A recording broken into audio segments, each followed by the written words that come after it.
Всем привет, с вами Дэн и такая, знаете, сочная, жизнерадостная, яркая коробочка от Ракеты. И Ракета, знаете, в последние несколько лет стали теми самыми российскими часами, которые хотят все любители российских часов. А я вот вспоминаю лет 5 назад, когда я вам рассказывал про Ракету, сколько хейта было. А сейчас ситуация совершенно другая. И вот она, новиночка, очередная новинка и первая новинка 2024 года. Ракета «Русский код». Я знаю, что вы уже прочитали название этого ролика.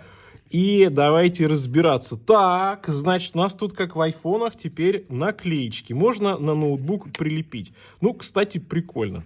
Прикольно. Но ноутбук на холодильник, не знаю, куда вы клеите, пишите в комментариях. Значит, здесь у нас, опять же, мастер, да, который работает над часами. Это прикольная фишка, достаточно давно появилась в Ракете. Молодцы, это здорово. И приглашение на завод. Ну, короче, крутяк. Все по красоте. Коробка у нас уже такая, да, мы уже привыкли к этой коробочке. Квадратный куб такой. И опа! Карточка. Гарантийная карта на 2 года. Максимально лаконично просто. Ну, конечно. Самое главное это не карточки, не упаковка. А вот они. Часы «Русский код». Ну, и вы же знаете, что такое «Русский код». А если не знаете, то обязательно напишите в комментарии. «Русский код» так это же механизм с обратным ходом стрелок. И если раньше эта модель была лимитированной, да, и опять же вот эти все опять принятые за последние пару лет, наверное, сложности с покупкой лимитированных часов Ракеты, потому что нужно максимально быстро успеть это взять, то теперь эта модель в постоянной коллекции завода, и это хорошо. Это хорошо, это значит, что больше покупателей смогут носить «Русский код». Ну и, конечно, знаете, когда я первый раз еще увидел эти часы на рендерах, я понял, что, ну, здесь изменилось практически все. Дизайн другой, корпус другой, улучшен в плане отделки, появились здесь уже такие грани, появилась фишечка, которая уже стала такой, как это говорят, дизайнерский код, да, от Ракеты. Они делают заводную головку с вырезанным логотипом, а внутри уже установлен синтетический рубин. Как раз про то нам самое говорится вот в этой, так сказать, буклетике, да, который идет в коробке. Синтетический рубин здесь устанавливается. И мне безумно нравится вот эта идея, эта реализация, потому что, ну, выглядит здорово, круто, дорого. И, опять же, красный цвет, вот этот цвет Ракеты, он здесь хорошо и в тему. И заводная головка меньше стала, да, на последних моделях. Она более аккуратная, более гармоничная. Ну и в целом, знаете, вот работают, очень дизайнеры Ракеты тщательно работают над часами, над корпусами, и с учетом того, что, да, механизм не самый низкий, если так можно сказать, ракетовский, но благодаря вот этим дизайнерским решениям, дизайнерским ходам как раз получается делать часы в таком более, я бы сказал, изящном и эстетичном виде. Да. Вот, наверное, первое, на что смотришь. Я вот первое, на что посмотрел, честно вам признаюсь, это наушки.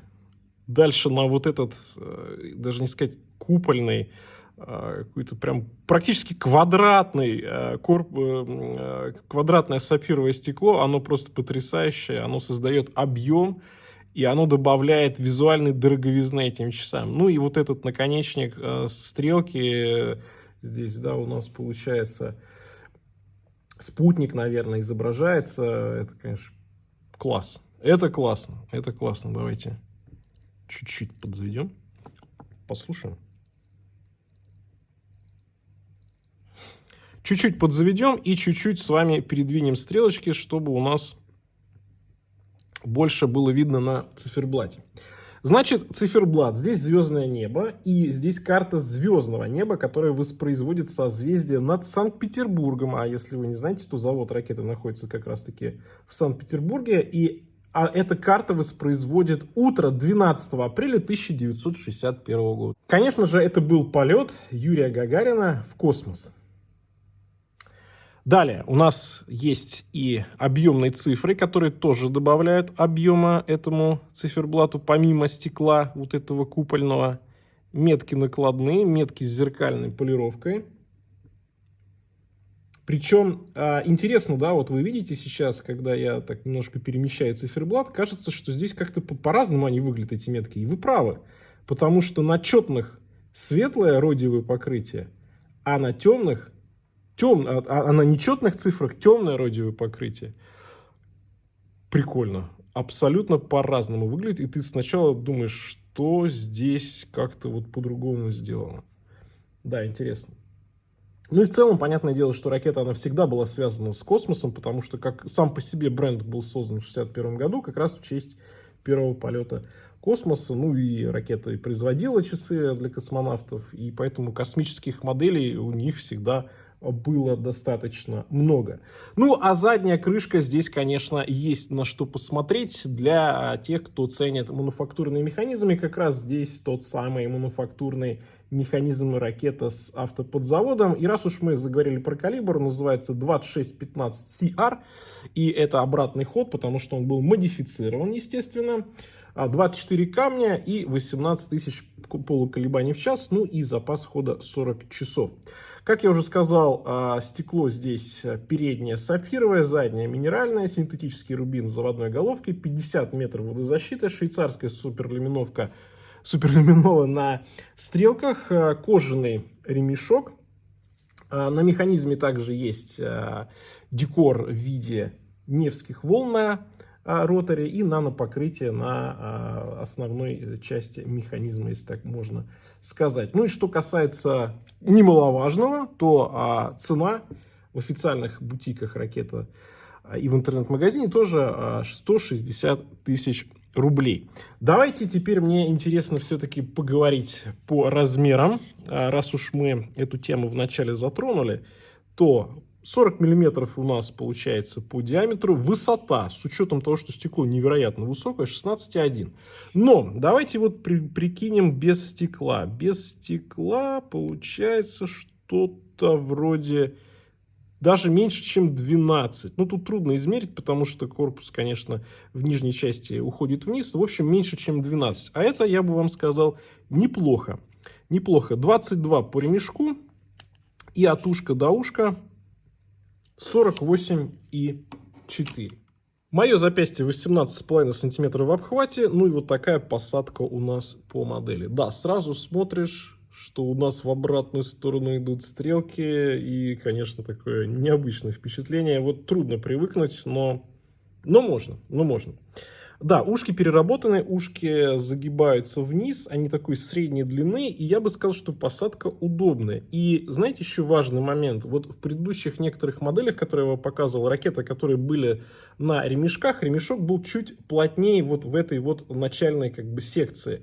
Сейчас он стал помягче, поэтому прям сходу из коробки посадка ремня лучше. Я вам тогда говорил, и даже вот свои Big Zero я носил на стороннем ремне, потому что, ну, надо было, чтобы приносился ремень, да, вот как-то притерся, и не очень было комфортно. Сейчас ремешок тоньше, ремешок мягче, и сразу посадка классная.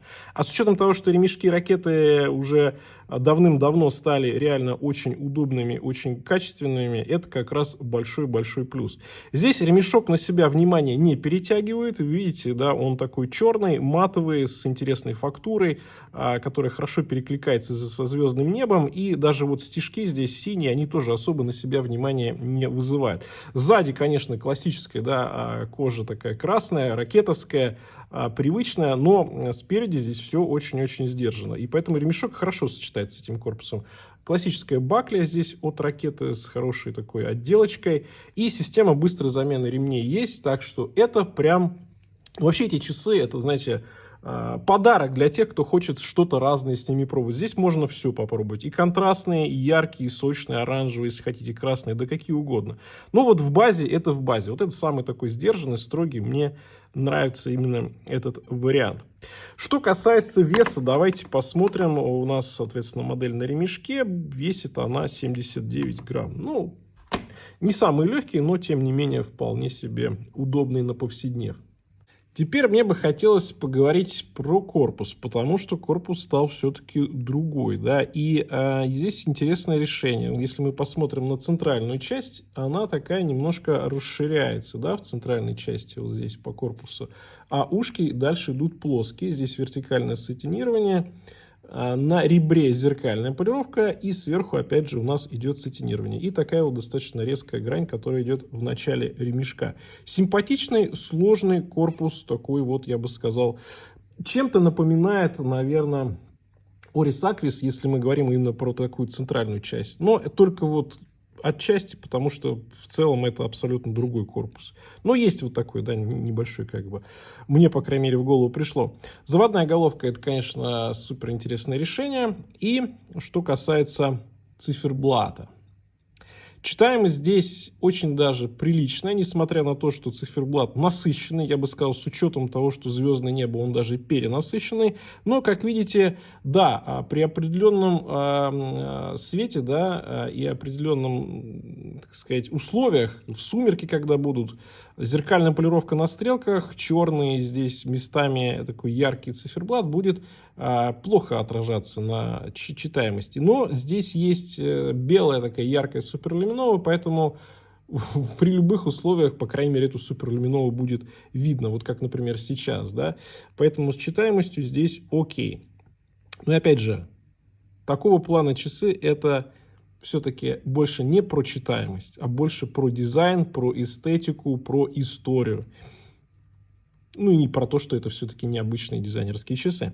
Сделано в России, здесь у нас надпись, да, а минутная разметочка идет по самому-самому краю циферблата. Центральная часть немножко возвышается, где у нас как раз часовые отметки, арабские цифры. И опять же чуть ниже располагается основная часть циферблата со звездным небом. Она тоже имеет интересную фактуру. Мы ее с вами чуть позже тоже посмотрим. Ну, задняя крышка здесь механизм, как мы с вами уже разобрались. Давайте теперь, наверное, самое время поглядеть на макро. Так, ну, как обещал, здесь сложно все по корпусу. Много граней, много поверхностей, сочетание разной отделки. И циферблат. Да, вот это звездное небо, оно сложное. Здесь хорошая печать. Ну, к этому мы всему уже привыкли, конечно же, от ракеты. Что ракета делает часы на высочайшем уровне.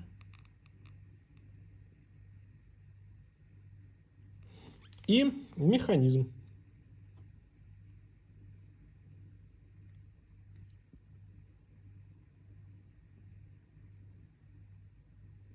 Наверное, чего бы хотелось, да, наверное, хотелось бы всех надписей на русском, чтобы везде была кириллица. Что хочу сказать по итогу. Мне нравится эта модель, мне она нравится значительно больше, чем предыдущая версия. Здесь циферблат, корпус, вот как-то для меня больше, наверное, гармонии, да, и больше немножко современного. Конечно, концепция часов необычная, она подойдет не для всех, но ракета — это и есть бренд не для всех, потому что практически все модели ракеты, я даже не могу назвать из нынешнего ряда, как хоть одну модель, которая была бы такая вот, ну, скучноватая, да, или какая-то базовая, или какая-то стандартная. Нет, ракета — это всегда вот про определенную идею, про определенный, знаете, такой вот дух, философию, и ракета нашла, естественно, свою позицию, свою долю, свой, так сказать, культурный код, свою стилистику, и этим она и выделяется, и этим она для покупателей ракеты, как минимум, она притягательна. Хотели бы мы видеть скучную ракету? Я думаю, нет. Пишите, как вам эти часы, что бы вы хотели еще от ракеты в этом году. На этом у меня все. Всем пока, с вами был Дэн, увидимся.